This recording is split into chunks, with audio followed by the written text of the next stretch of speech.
আসসালামু আলাইকুম, welcome back to my channel RS kitchen. সবাইকে জানাই শুভ দুপুর এবং স্বাগতম। আবারও আমি হাজির হলাম আপনাদের মাঝে নতুন একটা রেসিপি নিয়ে। আজকে রান্না করে দেখাবো দই কাতল। সবাই আমরা জানি দই দিয়ে কাতল মাছ রান্না করলে খুবই টেস্টি লাগে, কিন্তু আমরা পাবনাবাসীরা কিভাবে এই দই কাতল রান্না করে থাকি চলুন দেখিয়ে দিই। তো ফার্স্ট অফ অল আমি মাছটাকে নুন হলুদ দিয়ে মাখিয়ে ভেজে নেব এবং এপিট ওপিট করে মোচমোচা করে ভেজে নিতে হবে, একটু কড়া করে ভেজে নিতে হবে।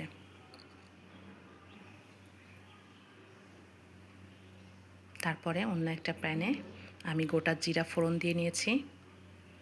তারপর একে একে পেঁয়াজ বাটা, হাফ কাপের মতন পেঁয়াজ বাটা এখানে দিয়েছি এবং 2 টেবিল চামচ রসুন বাটা, সেম 2 টেবিল চামচ আদা বাটা। এখানে কিন্তু জিরা বাটা দেব না। পরিমাণ মতন লবণ, হলুদ, ধনিয়া গুঁড়া, মরিচের গুঁড়া। মরিচের গুঁড়া একটু কম দিয়েছি কারণ পেঁয়াজের সাথে আমি বেশ কয়েকটা কাঁচামরিচ কিন্তু বেটে নিয়েছি। সাথে দিয়েছি 2টা তেজপাতা, ছোটো একটা দারচিনি, 2টা এলাচ। দ্যাটস ইট, আর কিছু লাগবে না। এখন আমি ভালো করে মশলাটাকে কষিয়ে নেব এবং এখানে 2টা পাকা টমেটো ব্লেন্ড করে দিয়ে দিলাম।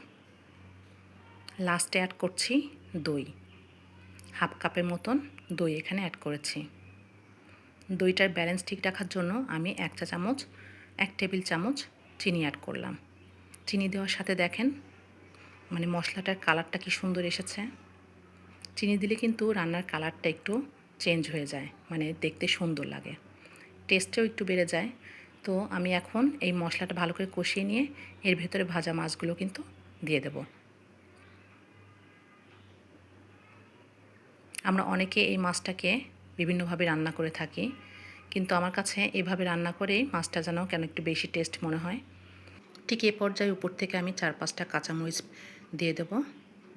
সুন্দর একটা অ্যারোমা আসে কাঁচামরিচটা দিলে। তো দেখতে পাচ্ছেন আমার রান্নাটা কালারটা কিন্তু মাশাআল্লাহ। তো উপর থেকে আমি 1 চা চামচের মতন ঘি ছড়িয়ে দেব।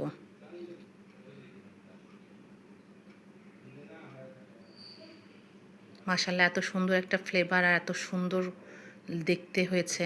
উপর থেকে আমি কিন্তু প্রায় হাফ কাপের মতন পেঁয়াজ বেরেস্তা করে রেখেছিলাম আগেই, সেটা দিয়ে দিচ্ছি। এই বেরেস্তাটা দেওয়ার কারণে অ্যারোমাটা এত সুন্দর আসে। যাই হোক, একবার চেষ্টা করবেন এভাবে করে খেতে, বুঝতে পারবেন তাহলে। এই ছিল আজকে আমার দই কাতল। আমরা পাবনাবাসীরা এভাবে দই কাতল রান্না করে থাকি। ভালো লাগলে অবশ্যই শেয়ার করবেন, লাইক করবেন, সাবস্ক্রাইব করবেন এবং পাশে থাকবেন। আল্লাহ হাফেজ। সবাইকে আবারও শুভ দুপুর। ভালো থাকবেন সবাই, সুস্থ থাকবেন।